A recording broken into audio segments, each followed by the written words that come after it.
C'est quoi la révolution bolchevique? Avec le début de la Première Guerre mondiale, le peuple russe a été confronté à des conditions économiques et sociales très difficiles, ce qui l'a conduit à se révolter contre le régime tsariste qui avait duré plus de 3 siècles. Et après la chute du tsar, c'est-à-dire l'empereur, un gouvernement de transition a été formé pour diriger le pays. Mais ce gouvernement n'a pas réussi à répondre aux demandes du peuple, ni à améliorer la situation économique.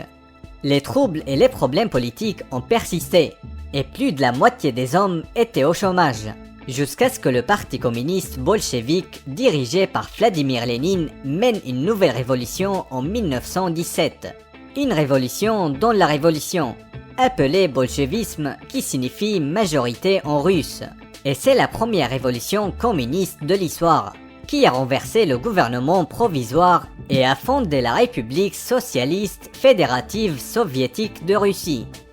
Inspiré par les idées de Karl Marx, Lénine a procédé à une vague de nationalisation des grandes entreprises, et il a commencé à saisir les terres de leurs propriétaires et les redistribuer aux paysans pauvres. L'objectif était de lutter contre la pauvreté et d'améliorer la situation économique. Mais les résultats étaient catastrophiques, surtout au début. Après l'ascension de Lénine au pouvoir, l'armée s'est divisée en 2 parties. La première était appelée l'armée rouge, fidèle à Lénine et aux idées socialistes. La deuxième était appelée l'armée blanche et était opposée à Lénine, soutenue discrètement par les pays occidentaux.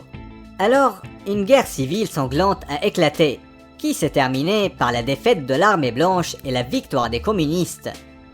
Le règne de Lénine n'a pas duré longtemps. En 1923, la maladie l'a éloigné de la vie politique, laissant la place à Joseph Staline. Sans aucun doute, la révolution bolchevique a radicalement changé le cours de l'histoire. La République de Russie a rejoint 14 autres républiques pour former l'Union soviétique, qui est devenue plus tard une grande puissance rivalisant avec les États-Unis et les puissances coloniales traditionnelles. D'un autre côté, la victoire du communisme en Russie a marqué le début de sa propagation dans de nombreux pays à travers le monde, faisant du communisme un ennemi direct du système capitaliste.